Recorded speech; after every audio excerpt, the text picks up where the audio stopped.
So this is an interesting chapter. Lewis is getting at some things that are, I think, pretty nuanced when it comes to our relationships with each other, and so it may be a little difficult to follow at first. I will try to make it as clear as I possibly can in terms of what he is saying. But there are some key texts, I think, biblically that would be helpful to begin this chapter with. And so, if you want to look on your phone or have your Bibles or whatever, the first one is John chapter 13, where, and everyone knows this, but this is where Jesus says, "A new commandment I give to you, that you love one another, just as I have loved you. You also are to love one another. By this, all people will know that you are my disciples, if you have love for one another." So, in this text, the word, of course, for love is agape, and there are at least three very strong elements, components to that word love, agape. And so, regardless of who the person is in our life, the commandment, this new commandment that he gives here, where he says that you love one another just as I have loved you. So we are to love one another just as Christ has loved us, which is a high calling. And so we have to, that's a sobering thought that we're supposed to love each other like Christ loves us. So not only sobering, but a pretty difficult thing to achieve. But we shouldn't shrink back from it. So in any case, this word love means a noble. So you take the high end in a person's with people in your lives, particularly with your spouse, as much as possible. You take the high end in terms of loving them at all times. Sacrificial is the second part, and so you live your life sacrificially. So you deny yourself, on behalf of them when it is appropriate. So noble, sacrificial, unconditional, that it never stops, that you love people not despite but with. You don't love those areas of their lives that they are deficient in or sinful with, but you still love them even though they have those deficient areas or sinful areas in their life as well. So much more could be said about that, but that's the overarching, I think, theme that we need to look at. This is the context with which we need to understand this chapter that we're about to read. And then, because this really is a chapter about the relationship between a young man and his fiance, his girlfriend, or whatever, the chapter begins where it says, "My dear Wormwood, yes, courtship is the time for sowing those seeds which will grow up 10 years later into domestic hatred." And so, I mean, he begins this chapter with a shot right between the eyes, and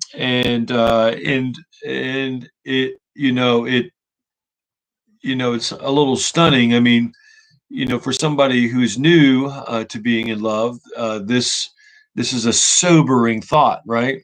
And those of us who've been married, for 20, 30 plus years, you understand that the temptation there to really be angry and frustrated and resentful towards your spouse can be a very real part of what makes up a marriage, which is why, feelings can't always be trusted, but commitments can, or ought to be. So we read here then, he's addressing this eventual marriage thing. So what does the Bible have to say?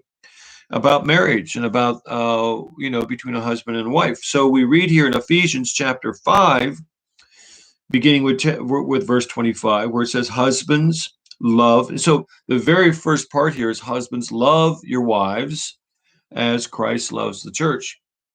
This seems to be the driving theme in this section of Scripture, which again is, from what I read in John chapter 13, "This new commandment I give to you, love one another." Well, here we come to Ephesians 5:25, where, "Husband, love your wives as Christ loves the church." It's the exact same thing. And so there's this incredible bar that is given to husbands about how to love their wives as Christ loves the church, which would be noble, sacrificial, and unconditional. Right? So, husbands, love your wives as Christ loved the church and gave himself up for her, sacrificial, that he might sanctify her, that he might make her better. So, by loving her, you make her better, having cleansed her by the washing of water with the word. And so, the word of Christ that's in us is what helps to make our spouses better, husbands, so that he might present the church to himself in splendor, without spot or wrinkle or any such thing, that she might be holy and without blemish. And so that's that's the goal that husbands have for their wives, in the same way that Christ loves the church as his bride, and that's his goal. So our goal is to exist within the life of our wives, and to make her as whole and as complete, as pure, and as uncorrupt as we possibly can. It's an incredibly high calling, not because our wives are so difficult, but necessarily, but because we can be. The challenges of just being human can make that a real challenge. So, verse 28, "In the same way, husbands should love their wives as their own bodies. He who loves his wife loves himself. For no one ever hated his own flesh, but nourishes and cherishes it, just as Christ does the church." So he gives this other metaphor that we should love Christ as we love our own bodies, in the same way that we take care of ourselves and protect ourselves and nurture ourselves. So we should do that for our spouse. Verse 30, "Because we are members of his body, therefore a man shall leave his father and mother and hold fast to his wife, and the two shall become one flesh." So, in our culture today, there's quasi leaving and quasi cleaving, too much of that. That there's not enough true leaving and true cleaving. I just see that more and more as a pastor, that that the commitment that we make to our spouses come with a lot of caveats, and one of the caveats is, when it comes to my relationships, many people think it's going to be 70-30. I'm going to commit myself 70% to you, but I'm not going to entirely leave my family, and I'm not going to entirely cleave to you. So then he goes on to say, "Therefore a man shall leave his father and mother and hold fast to his wife, and the two shall become one flesh." This mystery is profound, and I'm saying that it refers to Christ and the church. "However, let each one of you love his wife as himself, and let the wife see that she respects her husband." So there is this interesting dynamic, that some people have observed, that men are hardwired to be respected, and wives are hardwired to be loved. And I think there's just a lot of truth to that. And you may disagree with me, but I just think there's a lot of truth to that. I think if you want to hurt your wife, then don't love her nobly, sacrificially, and unconditionally. And if you want to hurt your husband, undermine him, belittle him, disrespect him in front of his peers and other people. And not that wives want to be disrespected, and not that husbands don't want to be loved, but I think that husbands see that their wives love them when their wives respect them. And wives see that their husbands love them when their husbands respect them. So so it involves both, but we come at it from different ways. So again, for the husband, he believes his wife loves him if she respects him. For the wife, she believes that her husband loves her if she respects him, if he respects her. It's kind of inverted, I think, among the genders. So so this is some of the key texts I think that are very helpful. Philippians, I think, is another passage which really gets, in some ways, the very specific nature of this particular chapter. So in Philippians chapter 2, the Apostle Paul says, "So if there's any encouragement in Christ, any comfort in love, any participation in the Spirit, any affection and sympathy, complete my joy by being of the same mind, having the same love, being in full accord and of one mind.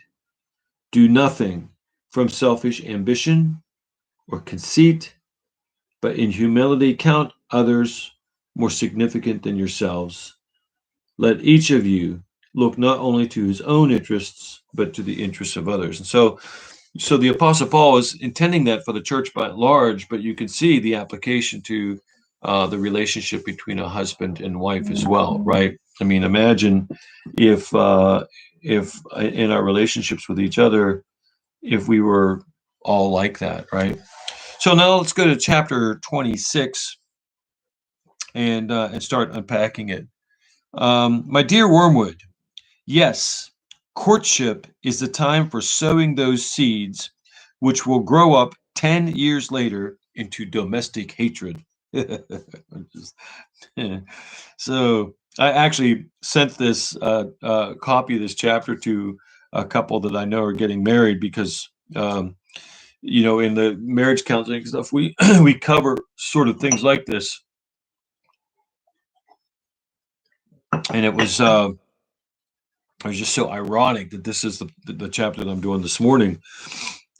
How you begin your marriage matters so much, and how you get at the core issues that we all have. We all have them. We all bring baggage into a relationship. There's no getting away from that. And if that baggage goes unannounced and unattended, it's the very kind of stuff that can that from which seeds can be sown, that we mistake as lovingly overlooking certain things, but later on, when the euphoria of the marriage begins to the feelings begin to diminish a bit, then it really can transition to something like resentment and anger, bitterness, even hatred. So, my dear Wormwood, yes, courtship is the time for sowing those seeds which will grow up 10 years later into domestic hatred. The enchantment of unsatisfied desire produces results which the humans can be made to mistake for the results of charity. So there's this mistake, like this enchantment of unsatisfied desire. That look, I want this, but I'm going to give it up for you just because I love you. When it really isn't that. So it's mistaken as charity, and really, it's kind of a patronization. Avail yourself to the ambiguity in the word love. Let them think they have solved by love problems they have in fact only waived or postponed under the influence of the enchantment. So he's saying, look, these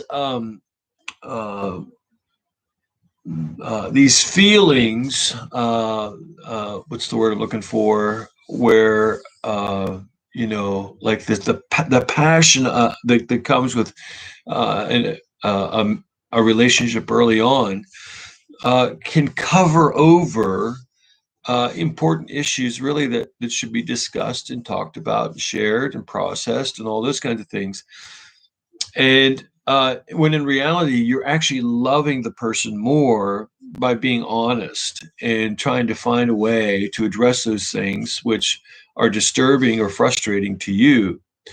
So, so he says, avail yourself to the ambiguity in the word love. Let them think they have solved by love problems they have, in fact, only waived or postponed under the influence of the enchantment or the euphoria or the passion or those kinds of things. While it lasts, you have had your chance to foment the problems in secret and render them chronic, which means ongoing, right? Never goes away, chronic, timeless. The grand problem is that of, quote, unselfishness. The grand problem, he's saying, is, quote, unselfishness. So sometimes, because of the passion and the feelings and the euphoria that we have early on in the marriage, we concede too much in the name of being unselfish, is what Lewis is saying. This is the nuance, all right? So if you're not getting what I'm saying, then write in the comment section there a question, okay? Because this is the nuance of what he's getting at, but it's an important nuance. The grand problem is that of unselfishness. Note once again the admirable work of the philological arm in substituting the negative unselfishness for the enemy's positive charity. So, philological, the word philological means the branch of knowledge that deals with the structure, historical development, and relationships of a language and languages. So, in other words, the philological arm of anything is, how does language work? What is its history? What are its meanings? How is, Lewis is saying, how can we take language and corrupt it in such a way that there's a lot of misunderstanding and misintention? So basically he's saying here that what you need to do is substitute the negative unselfishness. So you're not cheerfully being unselfish. It's the negative unselfishness. You're denying yourself. You don't really want to deny yourself, but you're going to do it because you're being unselfish. And by doing that, you're actually being loving, right? So there's this, it's a patronizing kind of thing. So thanks to this, you can, from the very outset, teach a man to surrender benefits, not that others may be happy in having them, but that he may be unselfish in foregoing them. That is a great point gained. Another great help, where the parties concerned are male and female, is the divergence of view about unselfishness which we have built up between the sexes. How are the sexes unselfish? In what way, Lewis is saying, are they unselfish? He says this: a woman means by unselfishness chiefly taking trouble for others. A man means, in terms of unselfishness, not giving trouble to others. I think there's a lot of truth to this, right? I think that that many women are hardwired to really bear the burden for other people in an unselfish way. And they take on a lot. And they not only do more than maybe what they should a lot of times, but they absorb more than what they should. And they get in the way of taking the blame or giving more. That's in so many ways how women are. Men are like, hey, I'm doing you a favor, not just by pushing this point or smacking you in the head, or because that's really what I want to do, but I'm not going to do what I really want to do because that would be selfish for me to do that. There's a lot of truth to this. I wouldn't say that it's completely true, but I would say that there's a lot of truth to this. That's not to say that men can't be heroes, that they can't be martyrs, because oftentimes they are. Um, but uh, but but I think Lewis has an interesting point here. Now, I will say this in Lewis's book, The Great Divorce. There are any number of characters, archetype of characters in each of the chapters of The Great Divorce, and I'm thinking about doing a podcast of The Great Divorce as well. And so I'll probably cover this, but in one of those archetypes is a woman whose husband had already died, and actually he committed suicide, and he committed suicide because he was trying to get away from her, and because she had to control every part of his life for his benefit, according to her, and that she worked her fingers to the bone day and night to make sure that he had absolutely the best of everything, even if he didn't think that he needed it. And so, in many respects, this is the kind of person that Lewis would be talking about. I mean, she would be an archetype in that regard. Um, men, men can be unselfish because I think that. So I'll give you one of the examples, and I think this is true. Most men on a fundamental level define themselves according to their physical prowess. That is one of the primary ways in which, so to be strong, to be fast, to recover well, to be resourceful in difficulty, to be the point of the spear, all of those kinds of things. Men will oftentimes define themselves in that kind of way, and so they know then that they can exercise a certain amount of power over others physically. And when they choose not to do that, even when the other party deserves it, when they hold back, they are choosing to be unselfish, right? That's how many men see themselves in that regard. I mean, that breaks down, and that's not every man, but there's a lot of truth to that. And so, um, so it's an interesting thesis that Lewis has here. So then he goes on to say, as a result, a woman who is quite far gone in the enemy's service will make a nuisance of herself on a larger scale than any man except those whom our father, that is Satan, has dominated completely. And conversely, a man will live long in the enemy's camp before he undertakes as much spontaneous work to please others as a quite ordinary woman may do every day. Thus, while the woman thinks of doing good offices and the man of respecting other people's rights, each sex, without any obvious unreason, can and does regard the other as radically selfish. So then he gives three things here about how this may work itself out. So he says, on top of these confusions, you can now introduce a few more. The erotic enchantment between a couple produces one, a mutual compliance in which each is really pleased to give in to the wishes of the other. They also know that the enemy demands of them a degree of charity which, if attained, would result in similar actions. You must make them establish as a law for their whole married life that degree of mutual self-sacrifice which is at present sprouting naturally out of the enchantment, the euphoria, but which, when the enchantment dies, they will not have charity enough. They will not have charity enough to enable them to perform. So, get them to start out where they live unselfishly for one another based on this enchantment, but not really based on principle, biblical principle, not based on a model of Christ. They're just being that way because um, the crush that they have for each other kind of encourages them.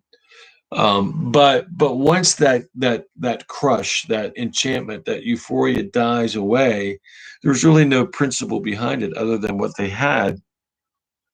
So I'll read it again. On top of these confusions, you can now introduce a few more.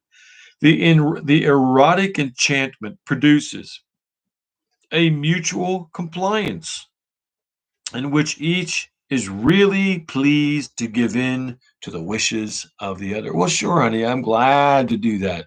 Oh, that's no trouble at all, right? And we all remember those days, those of us who are married, when it was easier to say that for one another.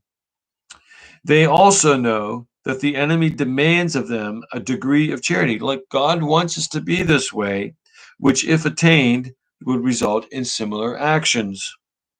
You must make them establish as a law for their whole married life that degree of mutual self sacrifice, which is at present sprouting naturally out of the enchantment, not out of the principle, but which, when the enchantment dies away, they will not have charity enough to enable them to perform. And so they will have been used to it, but now it's no longer happening. Well, what happened? Why aren't we that way with each other anymore? They will not see the trap, since they are under the double blindness of mistaking sexual excitement for charity and of thinking that the excitement will last. So that's number one.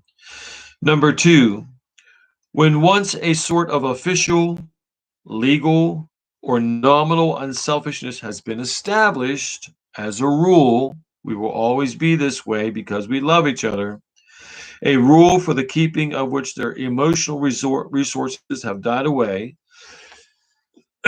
and their spiritual resources have not yet grown, the principle, the biblical principle, the Christ likeness, the most delightful results follow. In discussing any joint action, it becomes obligatory that A, the guy, should argue in favor of B's supposed wishes and against his own, while B does the opposite. It is often impossible to find out either party's real wishes. With luck, they end up by doing something that neither wants, while each feels a glow of self righteousness and harbors a secret claim to preferential treatment for the unselfishness shown and the secret grudge against the other for the ease with which the sacrifice has been accepted. Uh, so to a certain degree, it reminds me, I don't know how many of you remember this, um, these Looney Tune cartoon characters, uh, these two chipmunks. Do you remember these guys right here? Do you remember when they were being chased by a cat or whatever, right? And they're running and they come to a hole into which they're going to escape and they stop and the cat is bearing down on them and they're like, after you. Oh, no, after you. No, I insist after you. Oh, no, I doubly insist. No, you go first. Meanwhile, they're about to be eaten by this cat, right? And so if they're not careful, one or both of them are going to be eaten because they insisted that the other go first, and risking dire consequences as a result of that. That's kind of what he's talking about here, right? So he's saying that in discussing any joint action, it becomes obligatory that A should argue in favor of B's supposed wishes and against his own, while B does the opposite. It is often impossible to find out either party's real wishes. With luck, they end up doing something that neither wants, while each feels a glow of self righteousness and harbors a secret claim to preferential treatment because I gave up, I get this. For the unselfishness shown and a secret grudge against the other for the ease with which the sacrifice has been accepted by the other, right? So, so then he goes on to give, to have a discussion about what should we have tea in the garden. Well, nobody here has tea in the garden. We might be sit on the deck and have, a coffee, or for some people a beer or whatever. Um, but I think there are other more, uh, poignant examples. So, for example, you know, when a couple gets together in the living room in the evening to watch a TV program. Now, so my wife and I mean, there are certain programs that we both enjoy, and there are certain programs she really enjoys, and there are certain programs I really enjoy. She doesn't really like the ones that I really like, and I don't really like the ones that she likes. But I can see that there are some evenings where she really wants to watch that, and she can see some evenings where I really want to watch that. And so if we're not careful, it's easy then to surrender what we really want because the other really wants it, but we kind of inwardly resent giving up what we really want so that the other person won't get upset or mad or whatever. And so the whole TV program thing, I think, is a good example of what Screwtape is talking about here. Restaurants, many couples who go out to restaurants. Well, where do you want to go? Well, I want to go here. Well, I'm not into Italian. I want to do that. Yeah, well, okay, want to get Italian. We can go get Chinese. I wasn't really in the mood for Chinese. And so then they get into this discussion until finally someone surrenders and, oh, all right, we'll go get Italian. And so you go and get Italian, but the person who said, let's go get Italian, who gave in to getting Italian, they wanted Chinese, but they wanted to go get Italian food. They sit there almost the entire dinner, kind of like, resentful that they're not eating what they wanted to eat.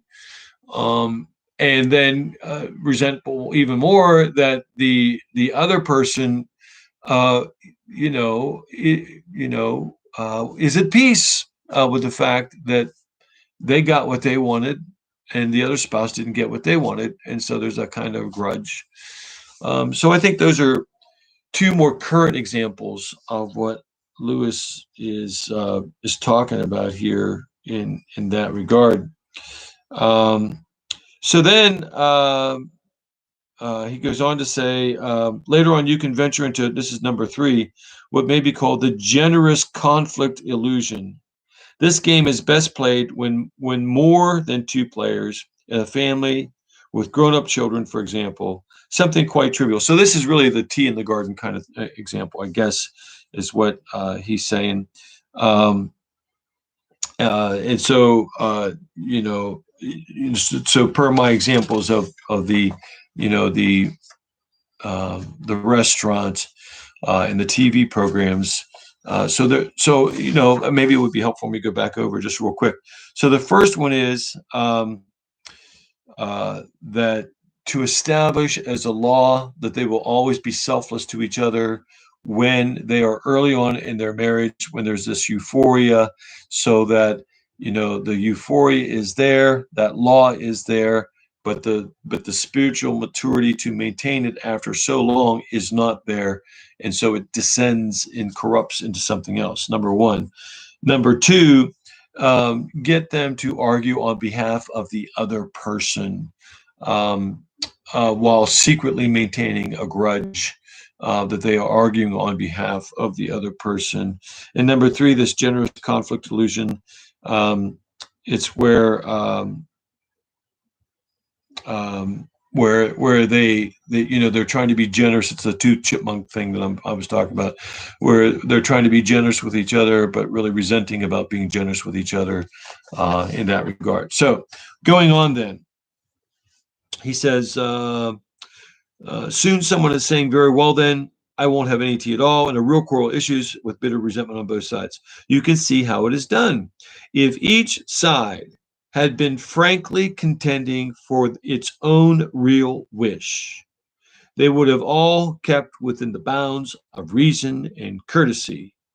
But just because the contention is reversed and each side is fighting the other side's battle, all the bitterness which really flows from thwarted self-righteousness and obstinacy and from the accumulated grudges of the last 10 years is concealed from them by the nominal or the official, quote, unselfishness of what they were doing, or at least held to be excused by it. So Lewis can be the king of run-on sentences sometimes, but I want to read that again, and I'm going to break it down for you. If each side had been quite frankly contending for its own real wish. So look, Lewis is saying, to really love each other properly, tell the other person what you really want and why, right? And be honest, be truthful. Don't surrender. Don't be unselfish just because you take pride in being unselfish. So that's really kind of the crux of the whole thing. Um, People who early on in a marriage seek to be unselfish with each other, but take pride in being unselfish with each other. And so the unselfishness is predicated on their pride. It's not predicated on the principle, the biblical principle. It's not based on their spiritual maturity. So if each side had been frankly contending for its own real wish, they would have kept within the bounds of reason and courtesy.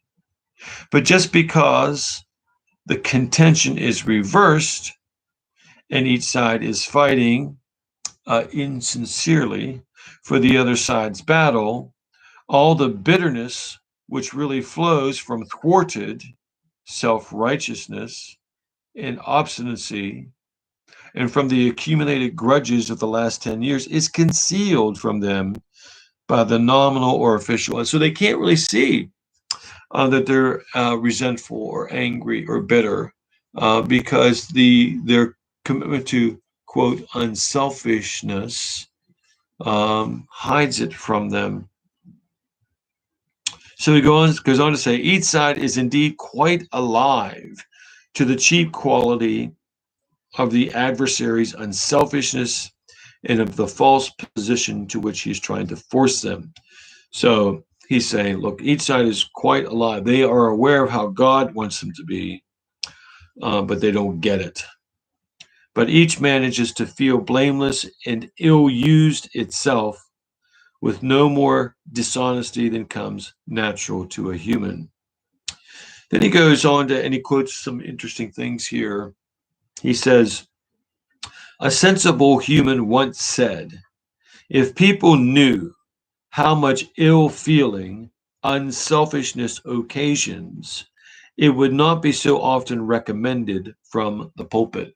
And I can just tell you as a pastor that is absolutely true. A sensible human once said, if people knew how much ill feeling unselfishness occasions or causes, it would not be so often recommended from the pulpit.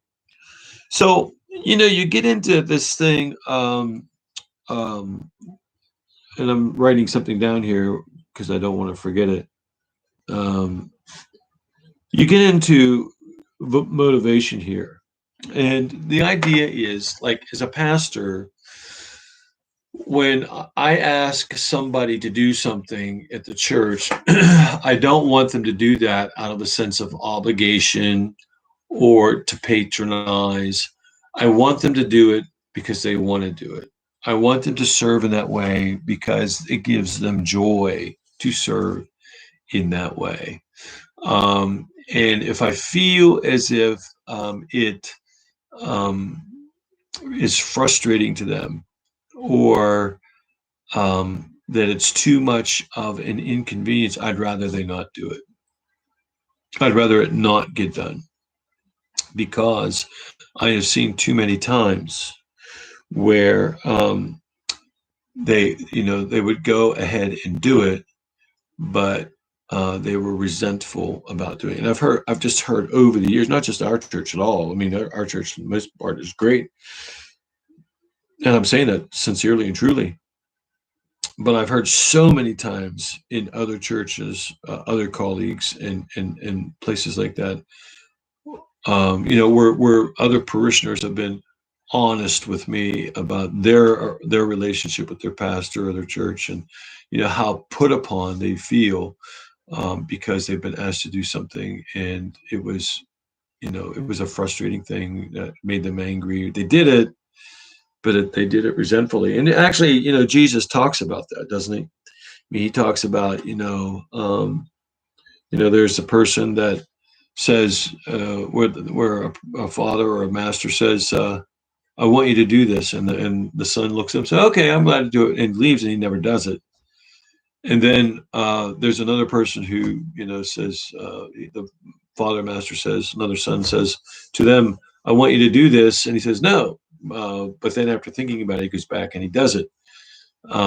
So, in each case, the father could have forced them, but he did not. He wanted them to be intrinsically motivated. And so I am not a person that likes to be extrinsically oriented. I mean, there are times when you have to do that, but that should not be the way in which things should work in a family, in a marriage. It should not be the way things work in a church, that whoever does what, they should want to do that because that's who they are. That's the way that they can share their gifts and their abilities. That's a love that they have. That's a thing that gives them and brings them joy. And we have too many marriages where way too much is done extrinsically. So one spouse or the other spouse will do something because they're afraid of what the other spouse might think, what the other spouse's parents might think, what the neighbors might think, what the church might think. And so they're doing what they're doing, not because it's who they really are, but because they're trying to live their life like they think everybody else thinks they ought to be living their life. And that's just really destructive. So, so that's what he's getting at. If people knew how much ill feeling unselfishness occasions, it would not be so often recommended from the pulpit. And again, she's the sort of woman who lives for others. You can always tell the others by their hunted expression. So, this is the example. We talked about the woman in the Great Divorce. This is her. This is exactly her. What Lewis is describing here. In fact, he might even be quoting it from the Great Divorce. I don't know. But she is the sort of woman who lives for others. You can always tell the others by their hunted expression. And so, so she is into everybody else's life, but she's doing it for them unselfishly, right? And really, they're just being a busybody. And you could just as easily put, he is the sort of man who lives for others, because men can be that way too. All this can be begun even in the period of courtship. And a little real selfishness on your patient's part is often of less value in the long run for securing his soul than the first beginnings of that elaborate and self-conscious unselfishness which may one day blossom into the sort of thing I have described. So Lewis is saying, or Screwtape is saying, the occasional unselfish act does not serve hell nearly as well as a person who has become conditioned to be unselfish on behalf of others, and all the while living in resentment and anger and frustration because of what they have sacrificed and given up. There is no the new commandment that Christ has given to us does not really apply here, right? It's not really happening. There is no praxis of that, and so nor these other key passages that I talked about. I'll say them again: John 13:34. Philippians 2 verses 1 through 4 or 5, and then Ephesians 5:21 through 33. So then he goes on to say, some degree of mutual falseness, some surprise that the girl does not, and so he's not talking about the patient's girlfriend, some degree of mutual falseness, some surprise that the girl does not always notice just how unselfish he is being, can be smuggled in already. Cherish these things, and above all, don't let the young fools notice them. If they notice them, they will be on the road to discovering that, quote, love, end quote, is not enough, that charity is needed and not yet achieved, and that no external law can supply its place. Nothing extrinsic can supply its place. So I wish Slump Trippet would do something about undermining the young woman's sense of the ridiculous. And so, again, as I began this discussion, these are all highly nuanced things.